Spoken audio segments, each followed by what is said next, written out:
Hello दोस्तों, नमस्कार। स्वागत है आपका द VITN पर। और आज जो देखने वाले हैं आप लोग, जैसे थंबनेल से पता चल गया होगा कि हम लोग पार्ट 2 देखने वाले हैं CNT एक्ट का। पिछली वीडियो में जो कि आपने CNT का पार्ट 1 अगर नहीं देखा है तो यहाँ पर देखिए आई बटन से एक लिंक आता हुआ आपको दिखेगा, वहाँ पर क्लिक करके आप देख सकते हैं पार्ट 1, या फिर चैनल में क्लिक करिए वहाँ पर और प्लेलिस्ट में जाइए, वहाँ से JSSC JPSC का एक प्लेलिस्ट बना हुआ है, वहाँ पे सभी वीडियोस आपको मिल जाएंगे और भी बाकी जितने टॉपिक्स हैं उसके भी वीडियो मिल जाएंगे। और मैं क्या करूँगा कि इसका पार्ट 1 का जो है लिंक भी डाल दूँगा आपके डिस्क्रिप्शन में इसके।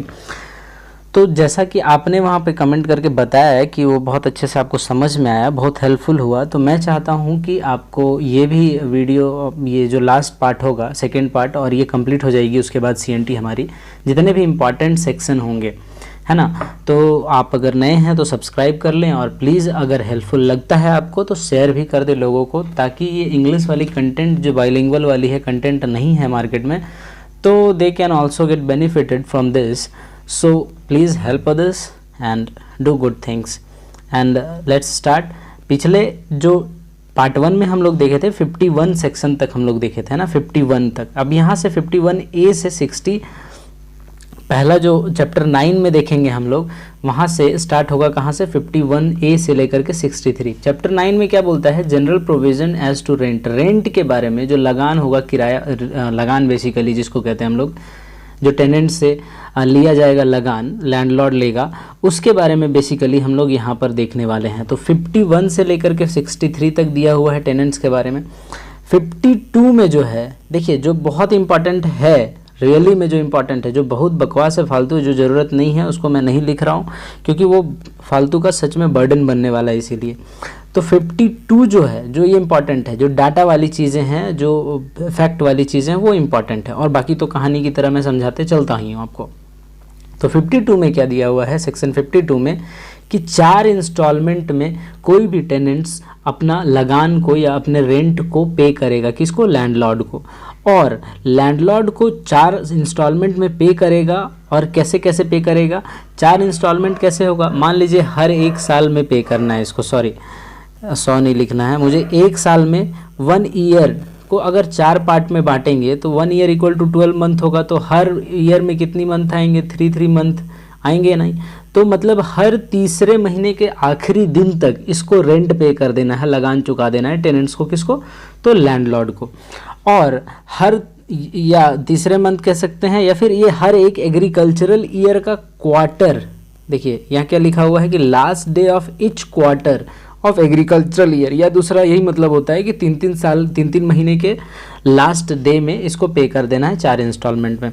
नेक्स्ट क्या है, 53 नंबर सेक्शन है, जो मेथड ऑफ रेंट पेमेंट के बारे में बताता है कि टेनेंट्स कौन कौन से मेथड से रेंट, लगान या अपना लगान दे सकता है भूस्वामी को या लैंडलॉर्ड को या गवर्नमेंट को। तो ये बाय मनी ऑर्डर दे सकता है टेनेंट्स, या फिर गुड्स ऑफिस में ये जमा करवा सकता है। तो ये किस में दिया हुआ है, सेक्शन नंबर 53 में। 54 की बात करेंगे तो रिसिप्ट्स, जैसे मान लीजिए अब लगान पे कर दिया कोई टेनेंट्स, तो उसको रिसिप्ट मिलना चाहिए, तो रिसिप्ट कौन देगा, तो रिसिप्ट तो सबसे पहले लैंडलॉर्ड देगा। लेकिन देखिए, receipt of rent and interest की बात करी गई है, तो रेंट और इंटरेस्ट दोनों की बात करी गई है। जैसे रेंट अगर कोई देने में सब विफल हो जाता है तो हम इंटरेस्ट ऑफ रेंट की बात करेंगे। इसके बाद जस्ट देखिए 58 में लिखा हुआ है क्या, इंटरेस्ट ऑन रेंट की बात, तो हम लोग यहाँ पर करने वाले हैं अभी।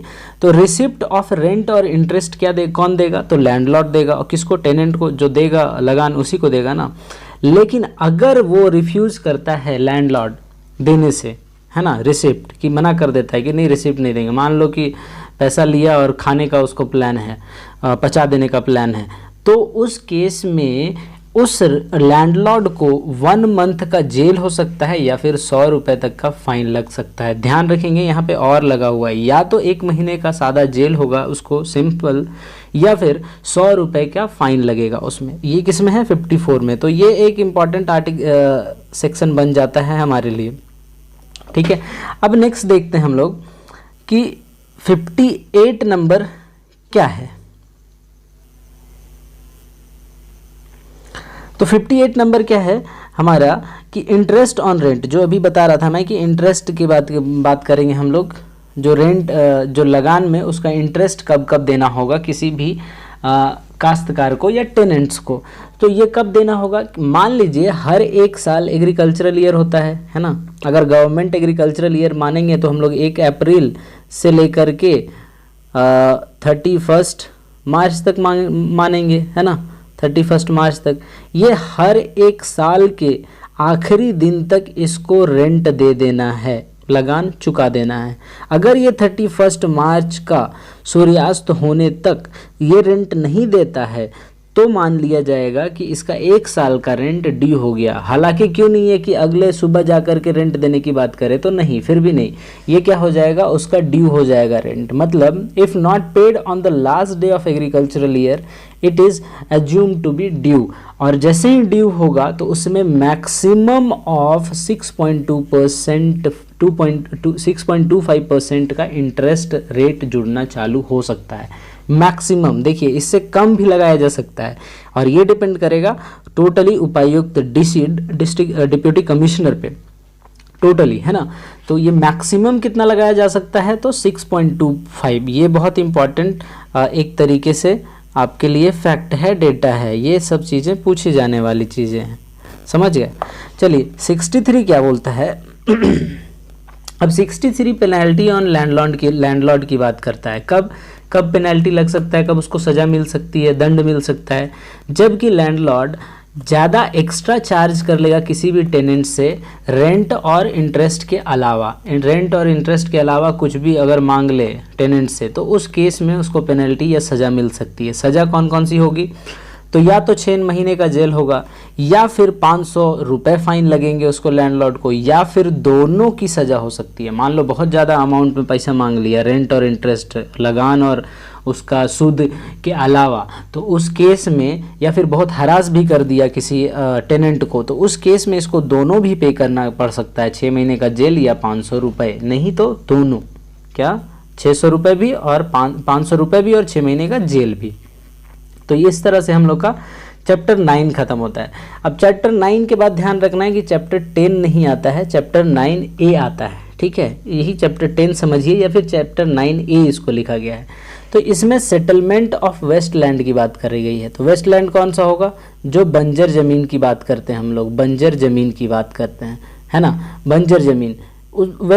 इसकी सेटलमेंट कब करते हैं हम लोग, जब बंजर ज़मीन को कोड़कर लैंड बनाना होता है, बेसिकली वही होता है ना।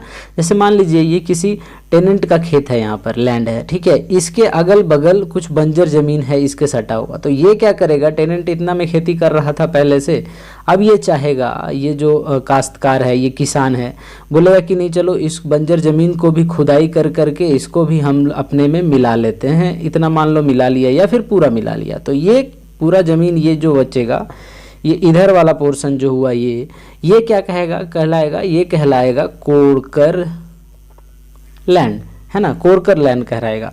तो इसी की सेटलमेंट की बात हो रही है बेसिकली, यहाँ पर कोड़कर लैंड की बात कर रहे हैं तो, राइट। चलिए, तो इसमें दिया हुआ कहाँ से कहाँ तक है, तो सेक्शन 63A से 63B तक दी हुई है। 63A में लिखा हुआ है कि सेटलमेंट इज़ मेड बाय पट्टा या फिर लीज, जिसको इंग्लिश में कहते हैं, और या फिर पट्टा भी लिखा हुआ है किताब में, हिंदी में ही, इंग्लिश में ही, मतलब पट्टा भी लिख सकते हो, लीज भी लिख सकते हो, ठीक है। तो ये चैप्टर 9A में है, राइट। और चैप्टर 10 की अगर बात करेंगे तो चैप्टर 10 में miscellaneous provision as to landlord and tenants के बारे में, जो इधर उधर छूट गई हैं प्रोविजंस, उसके बारे में मिसलेनियस प्रोविजंस दिए हुए हैं as to landlord and tenants में, इसके बारे में दी हुई है चैप्टर 10 में, ठीक है। इसमें कोड़कर लैंड के बारे में बेसिकली बताया गया है, कहाँ, 64 से लेकर के 67A तक। अब कोड़कर लैंड आपको पता है, अभी भी मैंने बताया है, उसी के बारे में बताया गया है बेसिकली।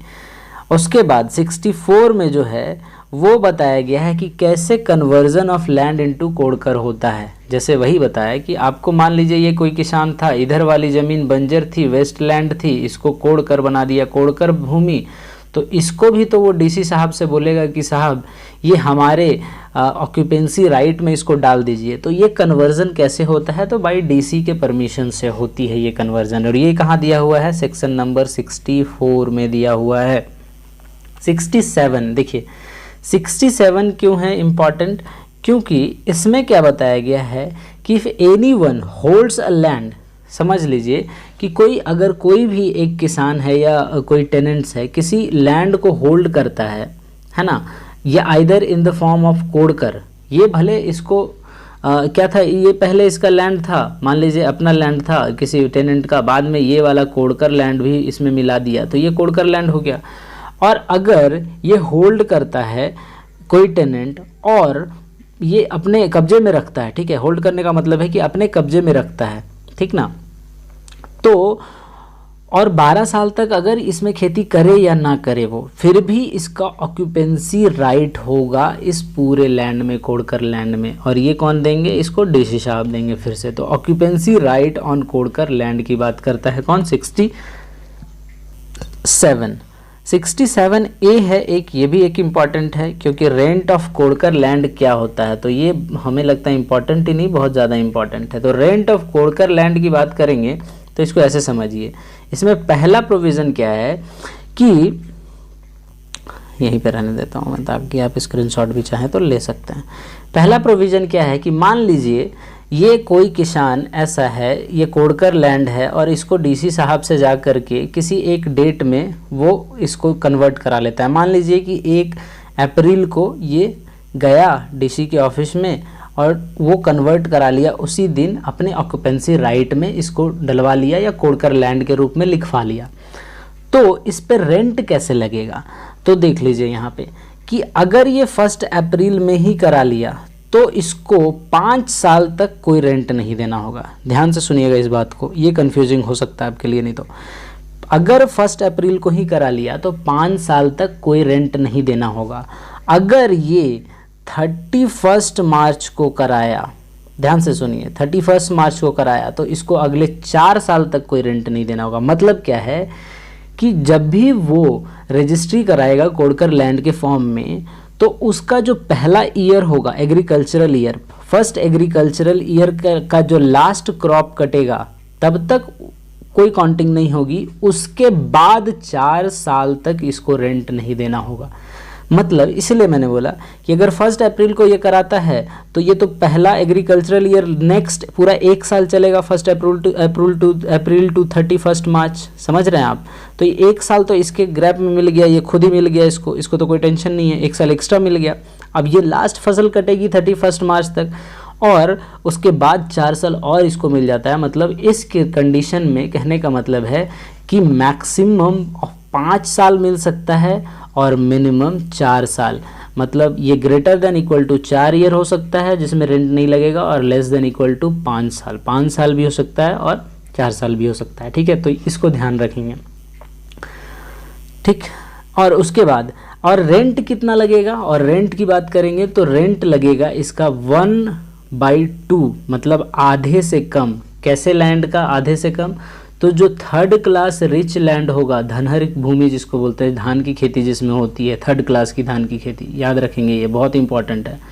3rd क्लास की जो धनहर खेती होती है, रिच लैंड जिसको बोलते हैं, उससे आधा या आधे से कम हो सकता है, मतलब आधे से ज़्यादा रेंट इसमें नहीं लगाया जा सकता है कोडकर लैंड में, ध्यान रखेंगे, ठीक है। उसके बाद इजेक्टमेंट की बात करती है तो इजेक्टमेंट में इसी चैप्टर में कहाँ से कहाँ तक दिया हुआ है, 68 से लेकर के 71B तक,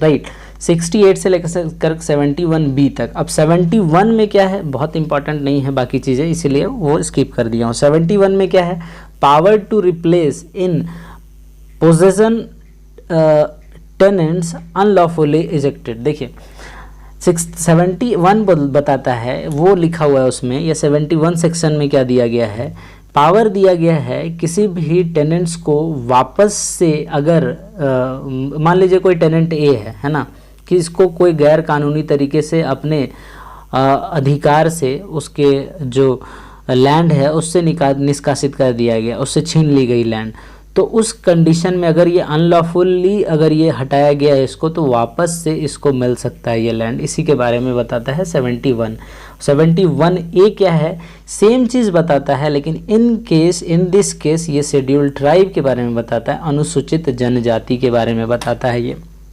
कि अगर किसी अनुसूचित जनजाति का कोई लैंड ट्रांसफ़र किसी भी तरीके से ऐसा हो गया यहाँ पे अनलॉफुल ट्रांसफ़र ऑफ लैंड के बारे में बताता है। यहाँ पे क्या बताता है, power to replace possession to scheduled tribe over unlawfully transfer of land. मतलब किसी भी गैर कानूनी तरीके से अगर लैंड उसका ट्रांसफ़र हो गया है किसी एसटी की, शेड्यूल्ड ट्राइब की बात कर रहे हैं, तो वहाँ पर उसको वापस से रिस्टोर किया जा सकता है उसके पावर को। और वो कैसे होता है वो यहाँ पर थोड़ी सी एक्सप्लेनेशन देख लीजिए, ये बहुत ही इंपॉर्टेंट है।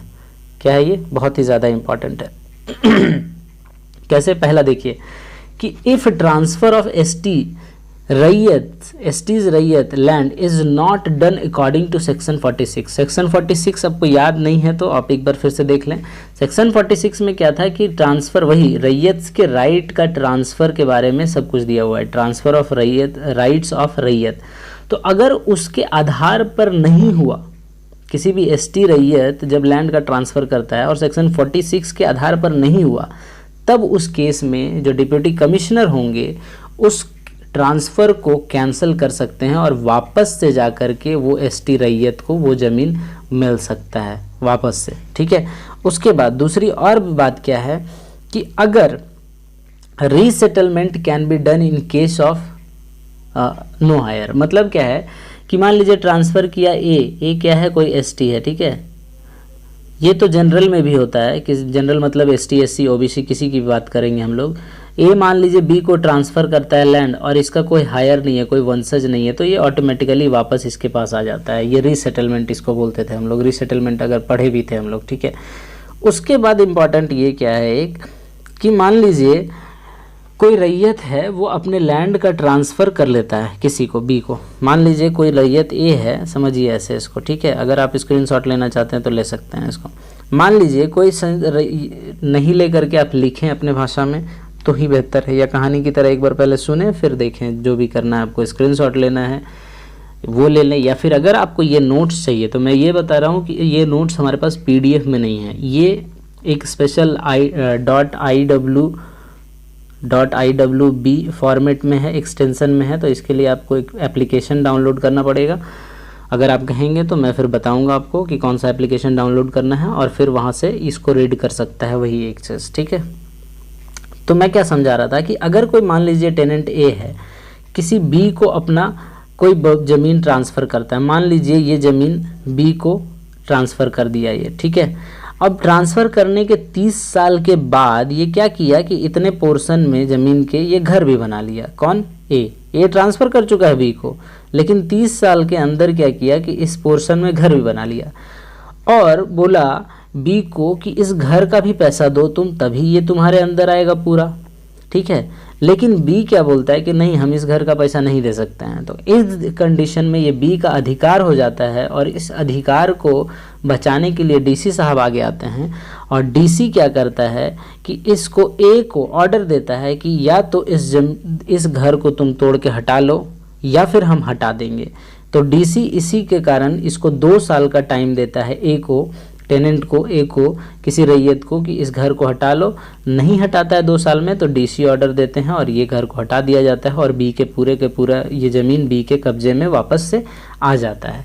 ठीक है, लेकिन एक और कंडीशन है जो देखिए प्रीवियस ईयर में ये क्वेश्चन आया भी है कि अगर कोई रैयत, जिस रैयत की बात कर रहे हैं, ए की बात कर रहे हैं जो बी को ट्रांसफ़र किया था, अगर ये ए बिहार शेड्यूल एरिया रूल 1969 जब बना, ये जब आया, जब लागू हुआ, ठीक है, ये रूल है ना, बिहार शेड्यूल्ड एरिया रूल 1969, इससे पहले अगर बिल्डिंग बनाया हो, ध्यान से सुनिए, अगर ये जो पूरा ज़मीन को ट्रांसफ़र किया था और इस एरिया में ये इस रूल आने, जो बिहार शेड्यूल एरिया रूल 1969 है, इसके आने से पहले इसमें घर बना लिया हो, तो उस कंडीशन में डीसी हैं जो इसको कंपेल नहीं कर सकते हैं इस घर को तोड़ने के लिए। बहुत ही ज़्यादा तो क्या करेंगे कि डीसी इसको आदेश देंगे कि इस बी के लिए, ये नहीं लेना चाहता है इस घर को, तो इस बी के लिए तुम क्या करो कि जितने हिस्से में तुमने घर बनाई है उसके बराबर में इसी के समकक्ष, मतलब इसी के सिमिलर, इसी ज़मीन के सिमिलर, इसी ज़मीन का जो वैल्यू होगा उसी के सिमिलर आसपास के पड़ोस में जहाँ से भी ज़मीन तुम इसको इतना दे दो, इतना देना है तुमको। तो ये चीज़ होती है इसमें, ये प्रीवियस ईयर में क्वेश्चन पूछी भी जा चुकी है। चलिए ये सब कहानी मैंने बहुत बता दिया आपको समझा करके। नेक्स्ट देखते हैं 75 सेक्शन में क्या दिया हुआ है। तो 75 में मेजरमेंट ऑफ लैंड के बारे में बताया गया है।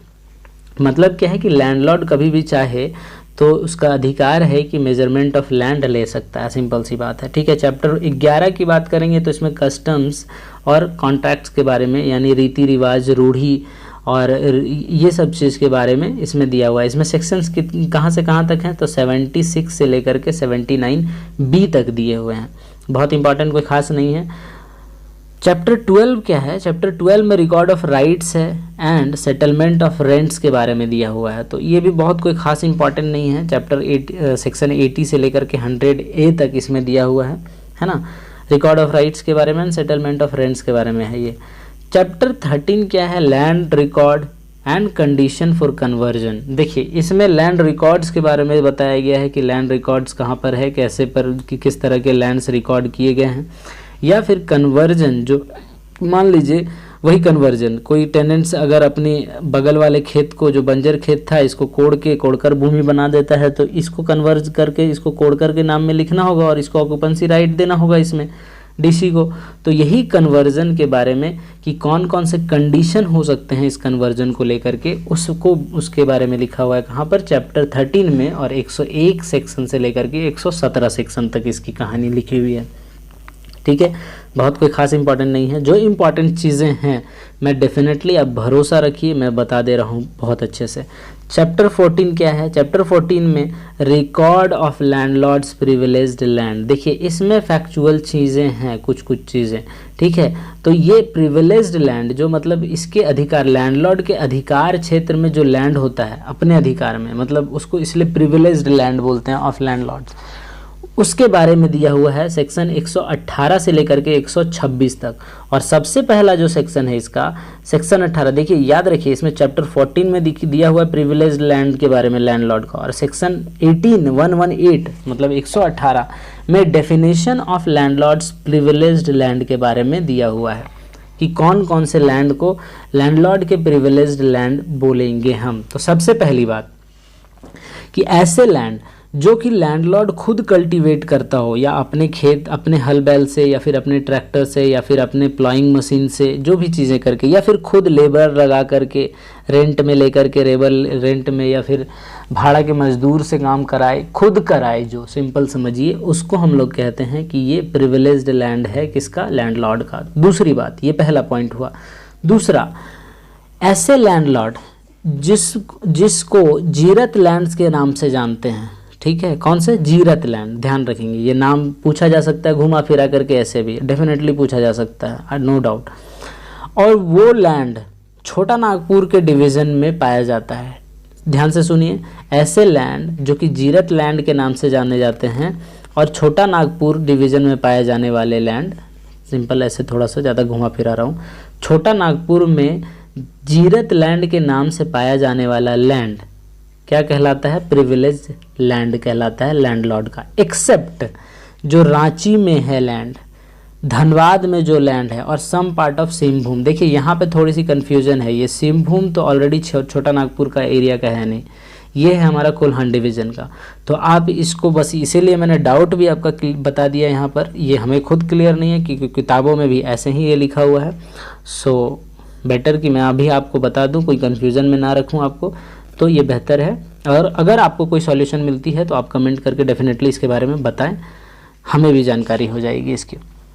नेक्स्ट देखिए, तो ये सब जगहों को छोड़ करके जो भी छोटा नागपुर डिवीज़न के जीरत लैंड्स हैं वो सभी क्या होते हैं, प्रिविलेज्ड लैंड होते हैं लैंडलॉर्ड के। और मंझियस और बड़खेत लैंड को भी छोड़ करके, जो कि CNT एक्ट 1869 में लिखा गया है, मंझियस और बड़खेत के नाम से, वो लैंड को भी छोड़ करके, मतलब बेसिकली जीरत लैंड, जो छोटा नागपुर डिवीज़न का जो जीरत लैंड है, जिसमें कि रांची के लैंड नहीं होने चाहिए, धनबाद के नहीं होने चाहिए, और कुछ पार्ट सिंहभूम के है वो नहीं होने चाहिए, या फिर मंझियस और बड़खेत लैंड नहीं होने चाहिए, जो कि CNT एक्ट 1869 में लिखी गई है, वो सब के अलावा। तो बाकी ये सब जीरत लैंड जितने होंगे, इसके अलावा वो सब लैंडलॉर्ड के प्रिविलेज्ड लैंड होंगे। चैप्टर 15 में क्या है, record of rights,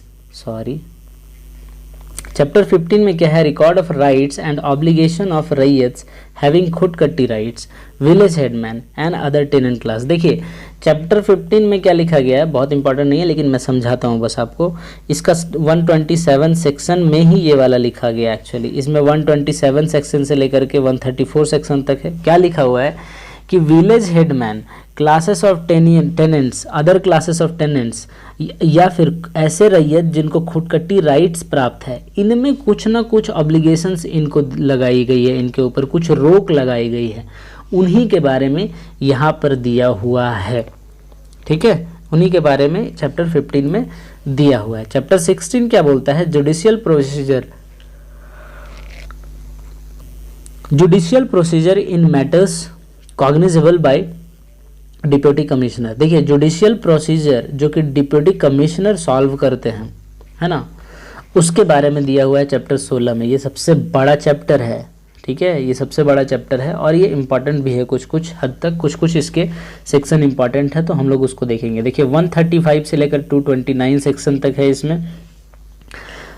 her section तो इम्पॉर्टेंट नहीं है लेकिन जो इम्पॉर्टेंट है उसको देख लेंगे हम लोग। Judicial procedure bye deputy commissioner, ठीक है। तो एक सबसे पहले आता है 135।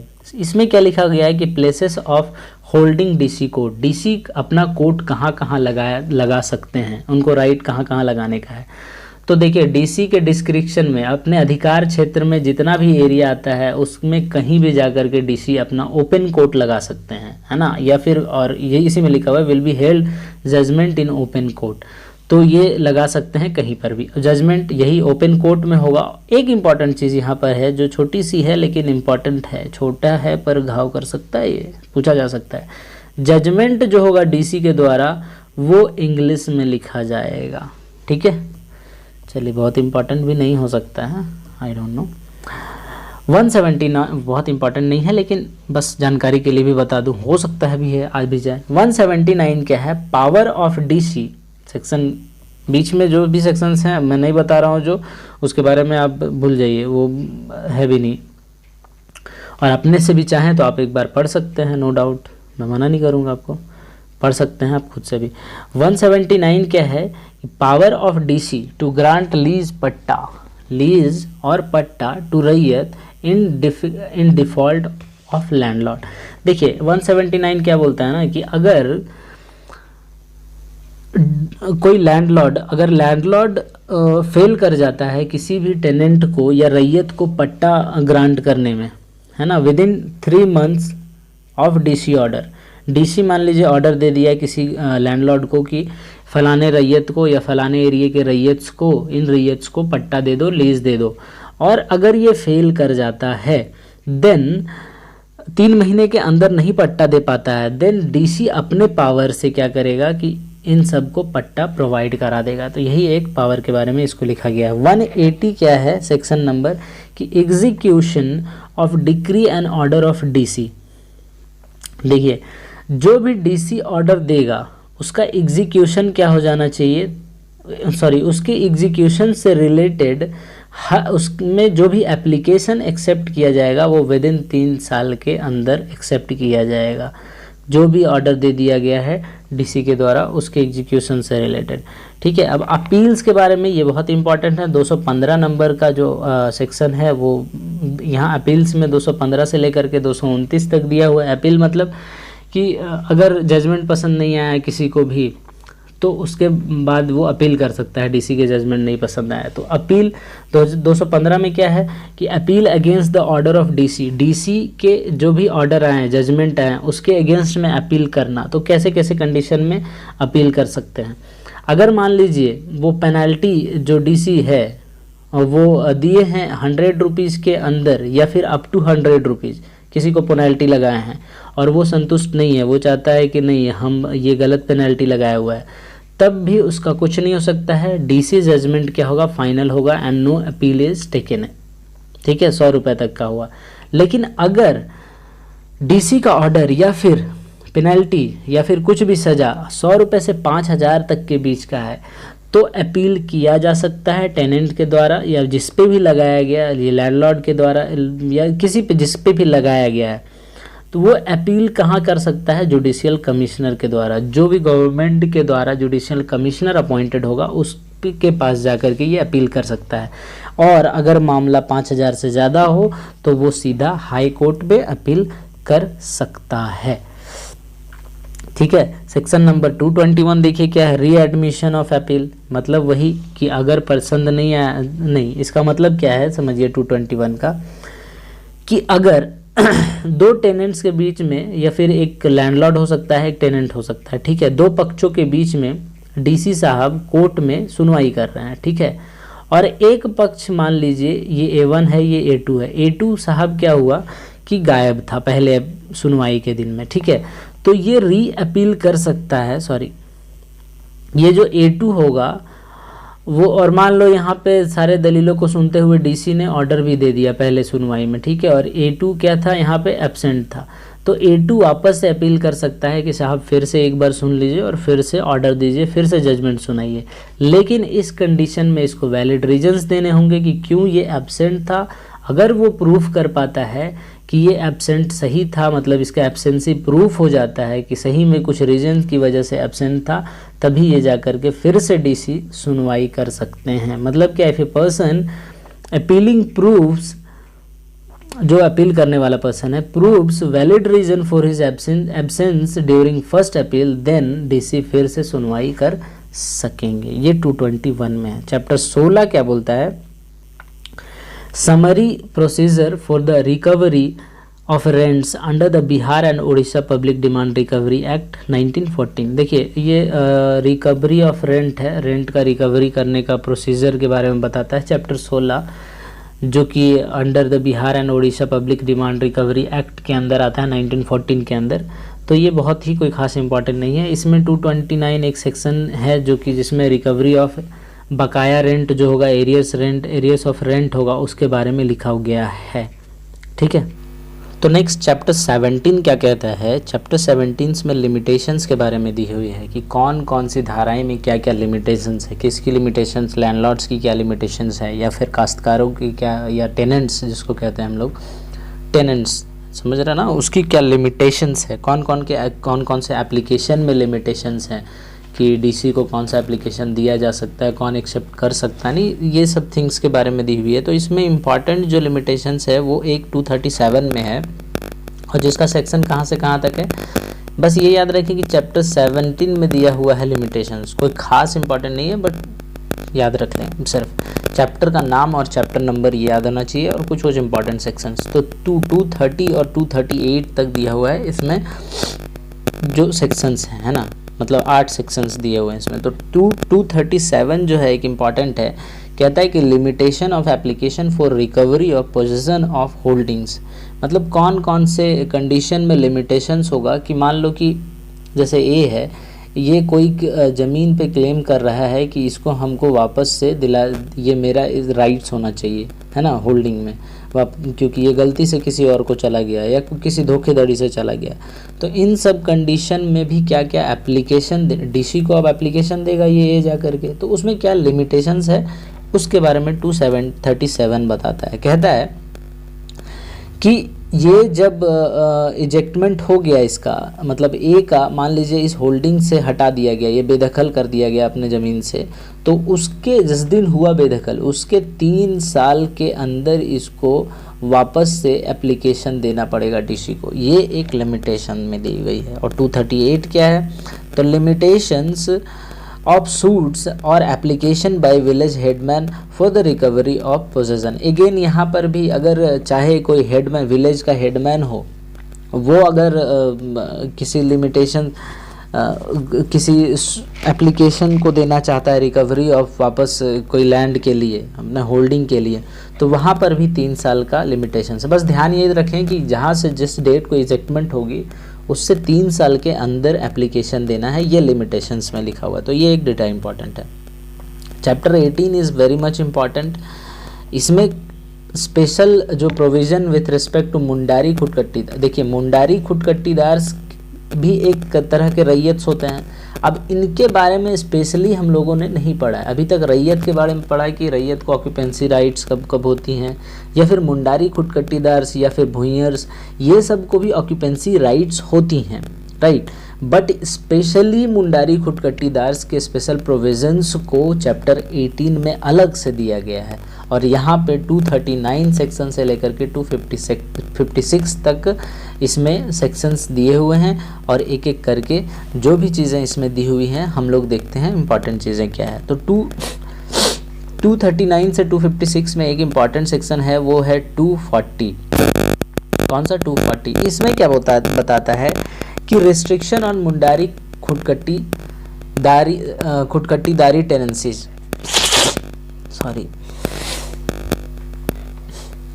क्या बोलता है कि मुंडारी खुदकट्टीदारी टेनेंसीज में क्या क्या रिस्ट्रिक्शन हैं, उनमें क्या क्या रिस्ट्रिक्शन हो सकते हैं। कोई एक मुंडारी खुदकट्टीदार अगर रैयत है तो उसका क्या क्या रिस्ट्रिक्शन है।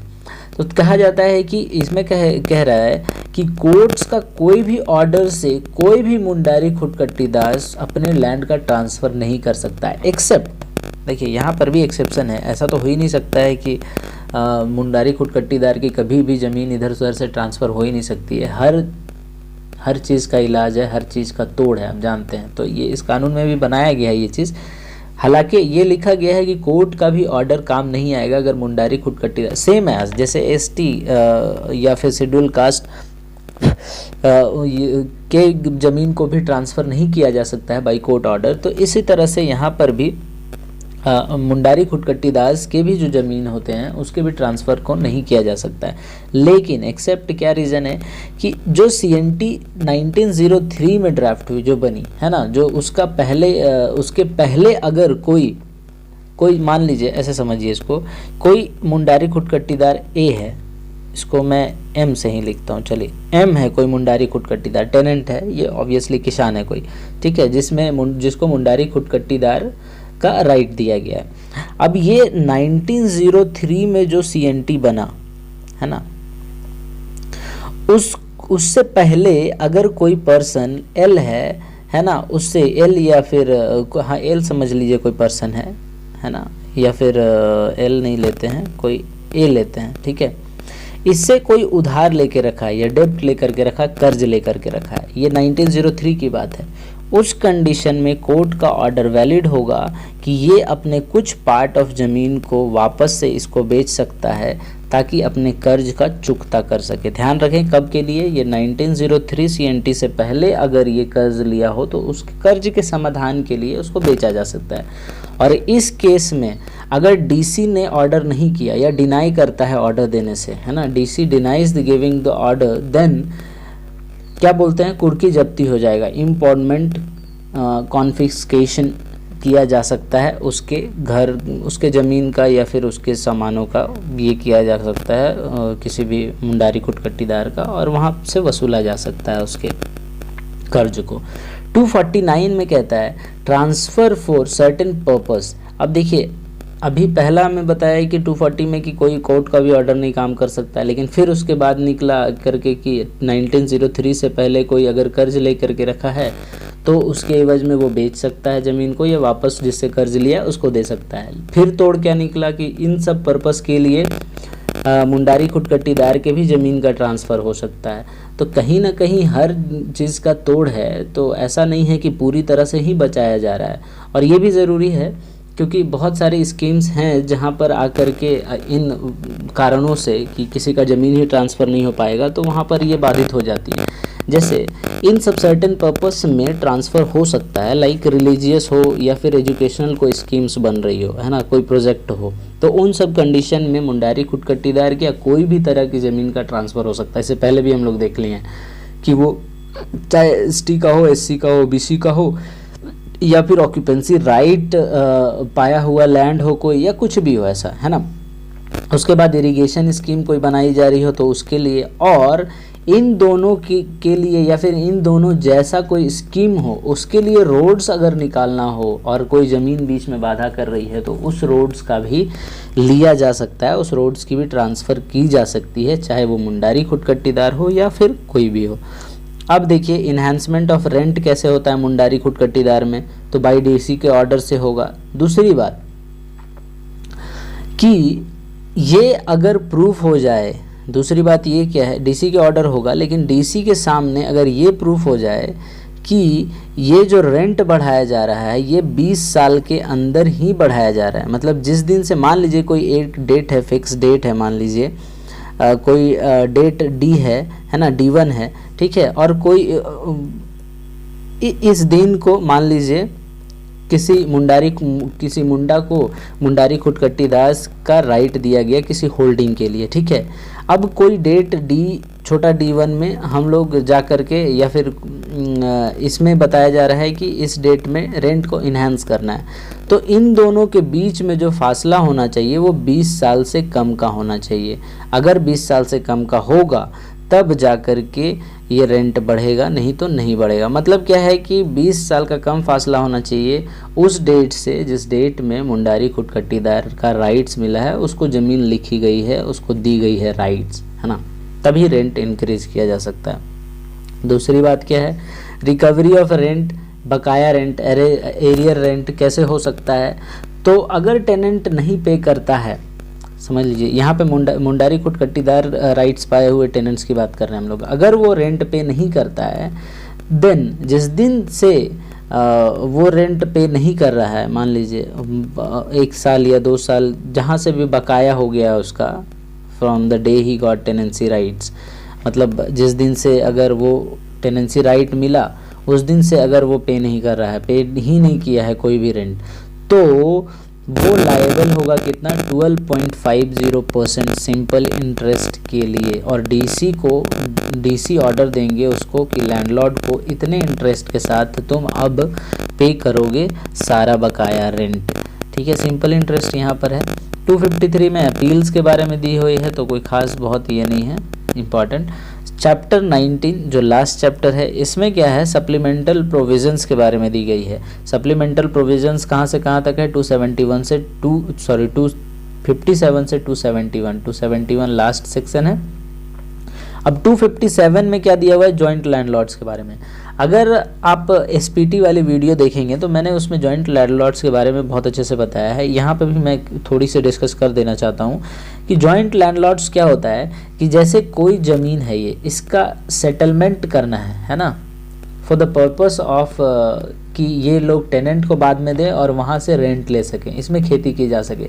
तो मान लीजिए 2 या 3 लैंडलॉर्ड्स, ये बहुत बड़ी ज़मीन है अगर सपोज कर लें, ठीक है, तो इसको कोई अकेला लैंडलॉर्ड, अगर गवर्नमेंट रही लैंडलॉर्ड तो अकेले ले लेगी, कोई ठीक नहीं, कोई उसमें दिक्कत नहीं है। लेकिन अगर छोटे छोटे लैंडलॉर्ड्स की बात करें, L1, L2, L3, तो ये 3-4 लैंडलॉर्ड्स मिल करके इसका सेटलमेंट करेंगे with the help of DC, by the order of DC, और उस कंडीशन में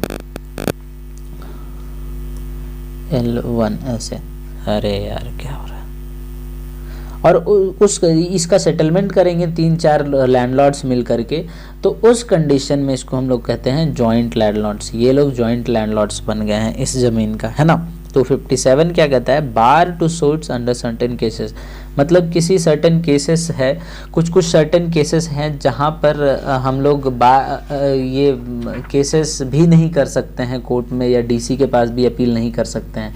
तो वो कौन कौन से केसेस हैं, जैसे मैं आपको एग्जांपल में बताता हूँ। धारा जो सेक्शन है, सेक्शन 20 ऐसा एक है जिसमें हम लोग केस नहीं सूट कर सकते हैं, फाइल नहीं कर सकते हैं उसके खिलाफ।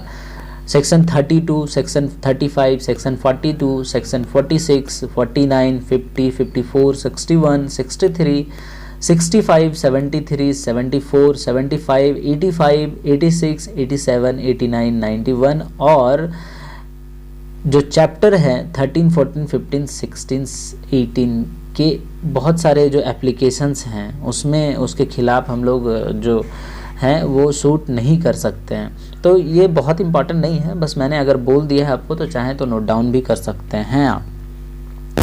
उसी तरह से 270 एक थोड़ा सा इंपॉर्टेंट जो डिस्कस करने वाली चीज़ है कि इस सेक्शन में बताया गया है कि डिप्यूटी कमिश्नर और डिप्यूटी कलेक्टर पे क्या क्या कंट्रोल होना चाहिए, है ना। तो कंट्रोल ओवर डिप्यूटी कमिश्नर और डिप्यूटी कलेक्टर पे के बारे में बताया गया 270 में। कहने का मतलब है कि सारी अधिकार तो दे दी गई है डिप्यूटी कमिश्नर को मैक्सिमम, है ना। तो ऐसा नहीं है कि वो अपने अधिकार का दुरुपयोग करेंगे, इसीलिए उसके ऊपर कंट्रोल रखने की बात कही है। और 271 जो लास्ट सेक्शन है, आपको याद ये रखना है कि इसमें सेविंग ऑफ इनैक्टमेंट्स के बारे में बताई गई है।